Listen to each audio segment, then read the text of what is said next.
Ladies and gentlemen, boys and girls, welcome to Nerdpod Generations, episode 165. As always, I am one of your illustrious hosts, Steve Taylor, along with the always lovely Al Judson. Hello, sir. Hello, friends and enemies. So, folks, this is going to be an interesting episode. So what we're doing, we're going to do our normal start, where we're going to talk about watch, play, read. Then you're going to get a straight from the theater, spoiler-free review of 28 years later, yes, which we did just see. Yes.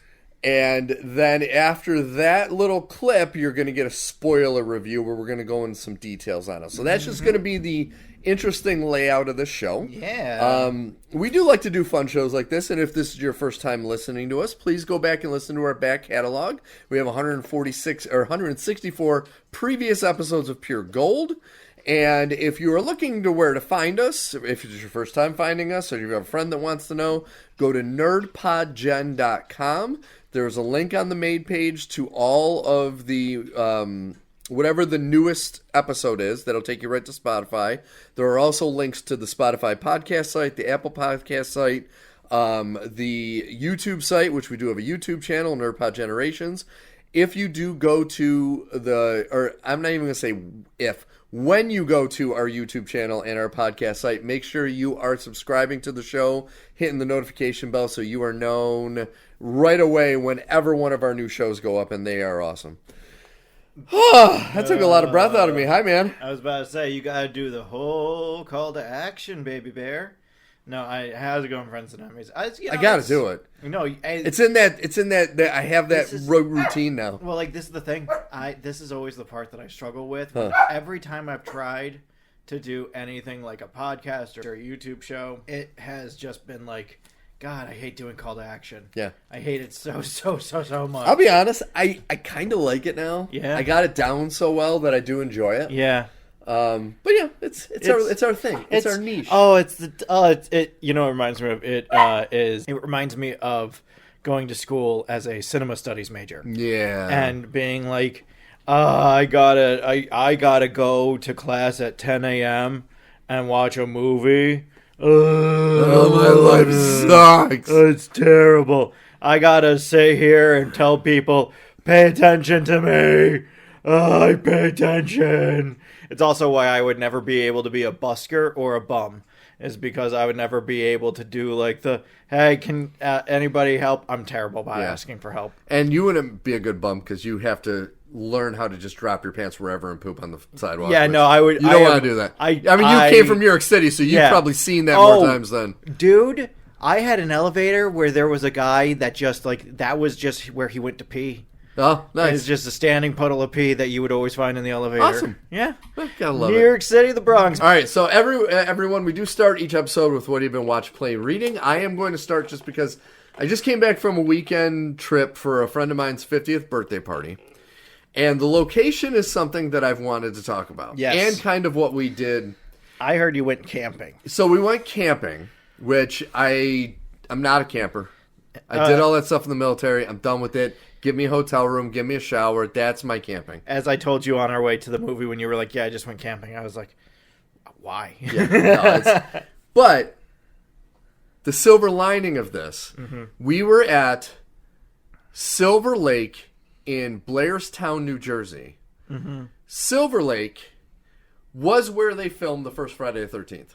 So we were right on the banks of Silver Lake. And when I looked out, it is not changed since the first Friday the 13th. The landscape is exactly the same. Oh. And it's, for those of you who are unaware, it's the best description of it is what I was looking out at is what the camera was looking out when she was at the boat at the end and Jason comes out of the water and drags her under. That's what I was staring at. Look at you. Yeah.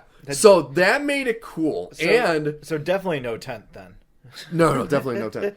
But being in Blairstown, the diner from the first movie is right around the corner from where we are. A lot of the landmarks. So everything is like, this is Friday the 13th. So that made it kind of like, oh, okay. Yeah. That's fine. And it freaked me out once they told me, because then I just kept staring at the lake. Yeah. And it's like, dude, this really is the fucking lake from that movie. That is a fun fun birthday thing to do. It really is. Especially for a guy turning 50, that's pretty perfect. My friend who turned 50, one of his friends who was there is like the caretaker for that area. He's like the property manager. And so they always camp there. But I didn't realize this is where it was until they told, because I showed up in the middle of the night pretty much. It was pitch black. Yeah. So it was the next morning somebody told me, and I looked out. I was like, oh my fucking, and I couldn't stop thinking. To not know until the next morning. Yeah. Oh, what? Oh, that's amazing. Yeah. So none of the camping stories are really, really worthwhile. But somebody did bring a portable projector. So the first night, I got there right at the Indianapolis speech. They were watching Jaws on the big screen right by the lake because it is the 50th anniversary of Jaws. See, this was going to be my watch, play, read. Was I also just watched Jaws? Well, then I'm going to hold Jaws. We'll talk about that. But yeah. Then last night, now mind you, I only made it through up to a certain point of this movie, but it's been a little while. The movie of the night last night was Pulp Fiction. I had to get to sleep. We didn't start until late, so I only made it just past the Vincent Vega. So I made it just past Christopher Walken, his scene. Yes. With the watch. Yes. I gotta say, that movie fucking ages like a fine wine. It is so, like, just listening to the interactions and the way they speak and that's such a perfect movie. Yeah. And it's like, there is definitely an element of, like, I always refer to it as the nostalgia quotient. There's an element of the nostalgia quotient that, you blips when it comes to Pulp Fiction. But at the same time, I fully agree. It is just such a good movie. It doesn't feel old. It also benefits from being kind of it takes place in 1994 because that's when it came out. But it also, as a result, feels kind of like a period piece in a weird way. Yeah. Because it's so of its time. Oh, very much so. Yeah. Now, here's something I'm curious. I have known about this, but when we were watching the beginning of the movie, my friend, who is as big a movie fanatic as I know and has seen this movie a million times, did not know in the beginning when they're sitting at the table having the conversation, Honey Bunny and I can't think of his name. What does she call him? It's Tim Roth, but I can't it's Lola, and I'm trying to think of when Jules is talking to him at the end. Yeah. Anyway, when they're discussing why they need to stop robbing banks and start robbing coffee shops. Yeah. As he's talking, it pans to her, and in the background you see John Travolta walking to the bathroom. Yeah. With the book in his hand. Yeah. And my friend, who has seen it a million times, goes, I never fucking noticed that. I'm like, I'll have to admit, I knew of it. It had been a while since I saw the movie, so even it caught me off guard at first. But I'm like, I have seen that before. But it was funny, and it makes me wonder how many people don't realize that. Well, like, there's so many things, though. That's one of the great things about Pulp Fiction, but a lot of movies in general that are of that level. Yeah. Is how many things you can kind of just delve through and find, especially when you watch it multiple times. Yeah. Where, I love a movie where every time I watch it, there's something new that I'm seeing that I didn't notice before. It's Pumpkin. Pumpkin is... Well, yeah, Pumpkin is Tim Roth's character. Pumpkin and Honey Bunny. Yeah, but I know her name is Yolanda. Oh. And, like, what his actual... Yeah, it just says Pumpkin in the IMDb credits. But yeah, because it's Yolanda, and I think his name is said... I just can't think of it. I have no idea. I haven't seen it recently enough. But it's... Yeah, so it made me... I'm going to try to watch the full thing sometime in the near future, just because I was so in love with it all over. The music, the timing of the music, everything was just perfection. Yeah. And it makes me really... it's number 2 on my list for what is my favorite movie of all time. I still hold it to that, but it easily could be number 1. Like, it's that good a fucking movie. Oh, definitely. Yeah. Yeah, no, I I love this movie so much. I just because you met me before I had seen it. Yes. Because there was a when you met me, I was a good little Christian boy. And then I corrupted the shit out of it. Yes. One of many people who saw me as a pinata and was like, ooh, there's candy to be found here if I just break it open a little bit. Not sexual. No, just, breaking in like a pair of shoes. I remember watching this for the first time, and when Marvin gets shot in the face, that is just such an iconic moment in my mind. And so I just love everything about, like, the dialogue of the movie is so crisp. Mm-hmm. The whole, I just think of, like, the scene where they're walking into the apartment building. Yes. To bust in. Like, everybody loves the scene of, like, this is a tasty burger. Like, honestly, that's one of those lines that I think of, and it makes me want to have a burger of any kind. Yeah. And especially when I do end up getting, like, a really gnarly, especially like a Burger King burger or something. Which, like, I had a gnarly Burger King chicken sandwich on our last trip. Ooh, not good. But anyway, that's the line that always goes through my mind. This is a tasty burger. Mm-hmm. Tom Walls. Every time I go to Tom Walls. Got you. I love when they're just walking up in the hallway. Yeah. And they're just discussing the foot massage. The life of their boss and the various other henchmen in the boss's line and what happens to them. Yep. And like, that scene alone, the stuff with is it Eric Stoltz? Yes. Oh my God. It's like he's him and Patricia Arquette, that whole interaction that they have, it is so fucking good. It's so good. And like, I love, there's something about, I'm a nerd and I'm dyslexic. Quentin Tarantino is a nerd and is dyslexic. There's something about apartments and houses of the nerd and the nerd characters that the lead of these movies. I'm thinking of Eric Stoltz. I'm thinking of Quentin Tarantino himself in this movie. When you go to his house, I'm especially thinking of Tim Roth in Reservoir Dogs. Yes. When you see his apartment in that movie, of just like, there are these little nerd havens, and there's just something about it. I see it, I'm like, oh, that's my house. Yeah. I can see my house from here. Yeah. It's there. It's right there. No, it is. It's just spectacular. Yeah. So for those of you who have not seen it in a while or have never seen it, please watch Pulp Fiction. Oh, yeah. It's one of the things that there's two thoughts that I have that I want to ask while we're talking about Pulp Fiction, because we're talking about Pulp Fiction. Did you get to the Bruce Willis stuff or no? I checked out right as he was getting in the cab after he killed the other boss. Okay. How do you feel about that scene? I love it. I know a lot of people think the Bruce Willis vignette is the weakest. Yeah.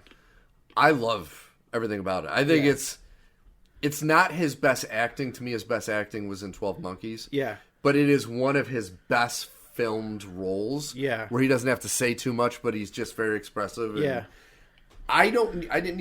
Were you talking about the fight? And like, I know sometimes people wanted to see that, like Matt Dillon wanted the fight and that's why he turned down the role. I'm thinking of specifically like this, the whole arc of it. There's this element of, I feel like there's a lull to it. And weirdly, it's the lull where Vincent Vega dies. I feel like it's kind of like, so I feel like you have this hype moment of, this boxer. And then you see when he gets the call to throw the fight, you see Vincent and I'm blanking on Jules. Yes. Come in and get the job while that's happening. And then you see him not blow the fight and decide to run. And then he has to go back for this watch, right? The story. I feel like that element of when he leaves to get his dad's watch all the way through to Ving Rhames almost running him over. Or I guess actually running him over. No, he runs Ving Rhames over. Or, yes. Yeah. I feel like that is the moment it picks up again. But even that moment after he kills Vincent Vega and everything, I'm just like, I don't know. This feels like he goes in and he makes the Pop-Tarts and everything. I'm just like, all right.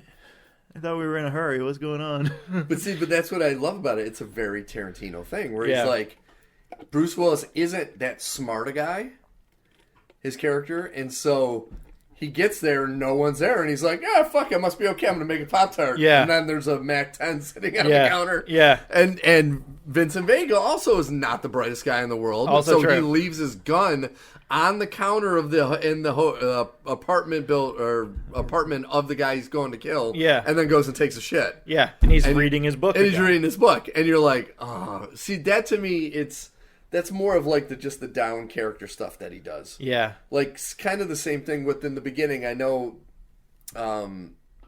just the introduction of Esmeralda was the cab driver. I think that was her name. It was something like that. Something like that. She's so mysterious and very weird. Yeah. And then there's nothing like he's like, I just want to inject just interesting characters. Yeah. Even if they're on screen for 1 minute. Yeah. You'll never hear another word about these people. It feels like it becomes important once Marcellus Wallace enters it. Yes. And until then you're just kind of like, okay. And what I like about the part with Marcellus Wallace is this whole vignette, including the killing of John Travolta, is more mellow. Yes. And then they're like, okay. And then it ramps up very quickly. We're going to give you the most fucked up part of the movie now. You're like, oh, there was the shootout, but it was kind of like this quiet shootout. Yeah. And then Bruce Willis was like, wow, made it out. Cool. I'm going to go. And then all hell breaks loose. So it's funny because I'm trying so hard not to conflate this moment with the parodied moment in The Simpsons where it's Chief Wiggum walking with a box of donuts across the road and Snake runs him over. And because that's all I can think is like Ving Rhames wasn't carrying a box of donuts, right? And a fun little trivia thing, he is singing a song in the car about smoking cigarettes and watching Captain Kangaroo. Yes. And then shortly after Pulp Fiction, they made Die Hard with a Vengeance with Samuel L. Jackson. And when Samuel L. Jackson asks him, what have you been doing on your suspension? Watching Captain Kangaroo. Smoking cigarettes and watching Captain Kangaroo. He actually uses the line. Yeah. I was like, that is the best fucking... Which, I know I get shit on all the time for this. That's my favorite Die Hard movie. Honestly, it is by far the best non-Die Hard movie. Let me put it this way. It's kind of like Star Wars, where you have the original. Yes. And you kind of have to be like, well, the original set the tone for everything. So whether or not you like anything that comes afterwards, you have to at least pay homage to the original. And then you get Die Hard is kind of like, the big one. Mm. They got it right the first time. And then you get Die Hard 2, which I think is a significant step down. It's not a bad movie. No. It has its moments. Once it has the turn, it's a great turn. Yes. Especially because the entire time before the turn, you're like, what the fuck is up with the tape? What's going on with the fucking tape? Yeah. So once you get to the turn, it's great. But it's not Die Hard. And it tries really hard to specifically be Die Hard. Die Hard with a Vengeance tries to be like the next chapter of Die Hard without trying to be Die Hard. Yes. And I really love it for that. It's so every moment, like especially like things that other diehards don't have. Mm-hmm.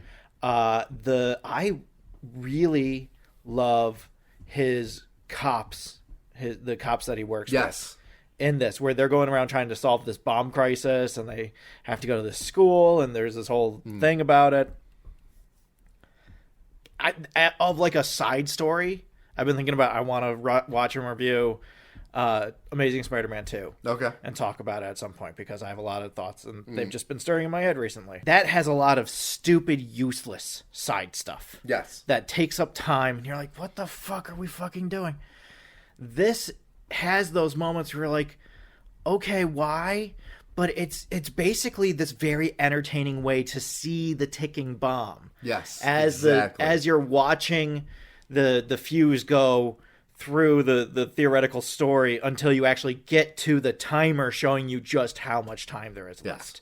And the way that it does that as a story beat, and it's so great because it's also at the same time there's this great fake out involving Yankee Stadium. Pancake syrup. And I just... God, it's one of my favorite movies in the really same is. way that like I have to watch it.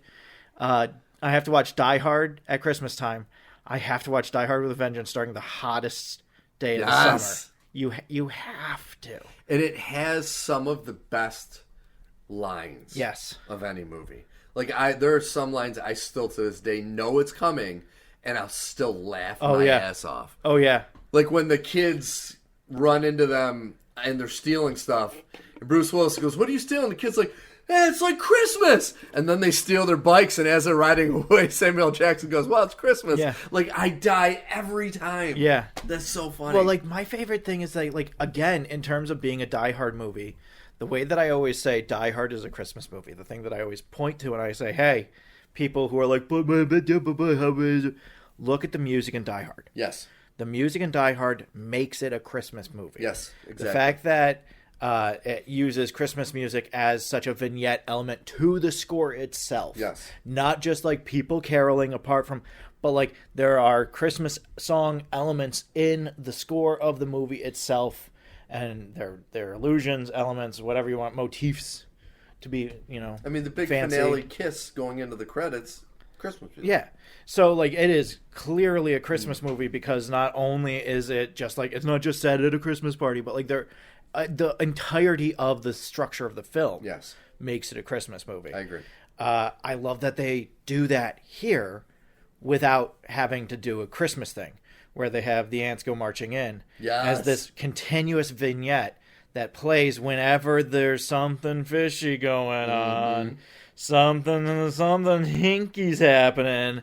And then so when you have the explosion in the FIDI, in the financial district, it starts playing while all the cops are leaving. You're like, okay.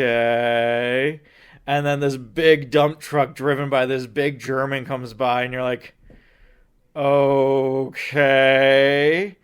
What's happening? And suddenly this movie where you have been so rapidly attentive to this one or I guess these two figures and the story going on around them, suddenly it's like, okay, they're going to go off and do a thing. And you're like, wait, but like we haven't not been apart from them. And it's like when your parents go off and leave you alone at like a family gathering, and you're like, wait, no, don't go. Yeah, don't go, please. Don't go. Save me, don't leave me. Something's going to happen. Yeah.